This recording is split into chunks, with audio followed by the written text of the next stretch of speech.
News of the people, by the people, for the people. सोलापुरात IT hub सुरू व्हावे यासाठी खासदार प्रणिती शिंदे यांचे केंद्रीय तंत्रज्ञान मंत्र्यांना निवेदन। सोलापूरमध्ये आयटी हब सुरू व्हावे यासाठी खासदार प्रणिती शिंदे यांनी केंद्रीय माहिती तंत्रज्ञान मंत्री जितीन प्रसाद यांची भेट घेऊन निवेदन सादर केले।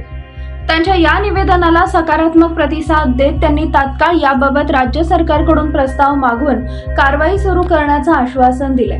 गेल्या अनेक वर्षापासून सोलापूर शहरात आयटी पार्क सुरू व्हावे अशी मागणी केली जाते, मात्र केंद्र सरकारच्या उदासीन भूमिकेमुळे आयटी पार्क सुरू होण्याचा मुहूर्त काही लागला नाही। दरम्यान आता सोलापूरच्या खासदार प्रणिती शिंदे यांनी सोलापुरात आयटी हब सुरू करण्यासाठी पुन्हा एकदा पाठपुरावा सुरू केलाय। त्यासाठी त्यांनी मंत्री प्रसाद यांची भेट घेतली। या भेटीवेळी त्यांनी सोलापूर इथं आयटी पार्क सुरू करण्यासाठी आवश्यक असलेल्या मूलभूत सोयी उपलब्ध असल्याचं निदर्शनास आणून दिले। तसेच आयटी पार्कमुळे आर्थिक विकासात आणि रोजगाराच्या संधीमध्ये लक्षणीय भर पडणार असल्याचं शिंदे यांनी सांगितलंय। शिवाय सोलापुरात आयटी क्षेत्रातील शिक्षण घेणारी सुशिक्षित तरुणांची संख्या मोठ्या प्रमाणात आहे, मात्र आयटी उद्योग नसल्याने तरुणांना बाहेरच्या राज्यात स्थलांतरित व्हावे लागते। सोलापूरमध्ये आयटी पार्क उभारल्यास या ठिकाणी मोठ्या प्रमाणात रोजगार निर्मिती होणार असल्याच्या गोष्टीकडे खासदार शिंदे यांनी लक्ष वेधले।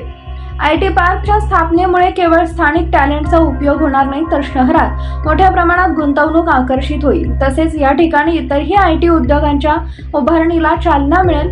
हा उपक्रम देशातील डिजिटल विकासाला चालना देण्याच्या योजनेला आणि देशभरात स्मार्ट शहरे निर्माण करण्याच्या सरकारच्या संकल्पनेशी सुसंगत असल्याचंही मत खासदार शिंदे यांनी आपल्या निवेदनातून व्यक्त केलंय।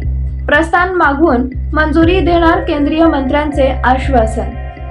आयटी हबच्या मागणीवर केंद्रीय माहिती तंत्रज्ञान मंत्री जितीन प्रसाद यांनी सकारात्मक भूमिका घेतली आहे। येत्या काळात महाराष्ट्र शासनाकडून सोलापूरमध्ये आयटी पार्क सुरू करण्यासंबंधीचा सविस्तर प्रस्ताव मागवण्यात येईल आणि त्या प्रस्तावातून तात्काळ आयटी पार्क उभारणीसाठी मंजुरी देण्याचं आश्वासनही प्रसाद यांनी दिले असल्याची माहिती खासदार प्रणिती शिंदे यांनी दिली आहे। पीपल न्यूज पाहण्यासाठी चॅनलला सबस्क्राइब करा व बेल आयकॉनला प्रेस करा।